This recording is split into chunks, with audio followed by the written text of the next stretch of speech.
I got the new album that's coming right now, and I want everybody to know. I'm telling you, this will be the best body of work for this generation.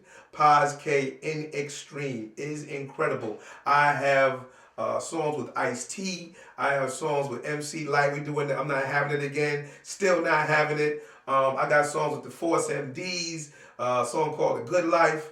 I have songs with Bernard Wright, the legendary singer Bernard Wright, which is so incredible. You Don't Have to Lie. Um, Producers, DR Period, The Beat Nuts. Being asked to be on the Nas, Where Are They Now remix, was that an honor for you? It's such an honor for somebody just to say, hey, when Nas had called and they had said he wanted me to be on the Where Are They Now a record, I was honored for the fact that Nas had called and wanted me to be there because I love Nas from the beginning. It's so crazy because I had an opportunity to sign Nas in the beginning, and Nas wanted to roll with me too, with Creative Control, because at the time I was working with Jay-Z. I'm one of the guys who took him to Def Jam. I was working with Doo-Wop from the Bounce Squad at the time, and Snagglepuss. And I was really trying to cultivate some new groups at that point in time, and Nas was one of those guys I was going to do. And but he was working with MC Search at the time, and Search got a little offended that Nas was talking to me on the business level. So I said, Search is a good friend of mine. I said, look, man, I would never get in the way between you handling business with Nas. I said, I'm going to do the right thing. So I said, Nas, go ahead and work with Search, man. I'm not going to do it like that. You have hip-hop classics with Big Daddy Kane, Brand Nubian, MC Lyte, and others.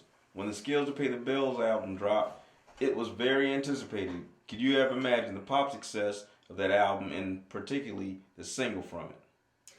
I did songs with the Brand Nubians. I helped Grand Poopa put the Brand Nubians together with Derek X and Lord Jamal, which is now Sadat X.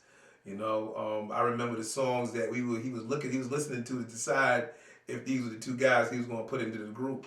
The Brand Nubians got their deal because Dante Ross, who was in charge of Tommy Boy at the time, wanted to sign me, and I had already signed the Island. I said, sign my partner. So he brought Pooba in, and he said he loves Pooba, but he wanted to sign. He thinks Pooba needs to be with a group. So Pooba put a group together, and I helped him facilitate that whole situation as far as the Brand Nubians went down, and that was a fun time. And you can tell, actually, Lord Jamal, Derek X, we laughed through that whole project. I had my office in Creative Control Records and Studios in Manhattan on 125th Street. My mother used to work there for me, and she used to answer phones and talk to people. Everybody loves her. And she called me one day. She said, you got a phone call. She said, you got a show. I said, well, Ma, I'm doing something right now. Call me back. I know I got to get a lot of shows. She said, no, this is a very interesting show.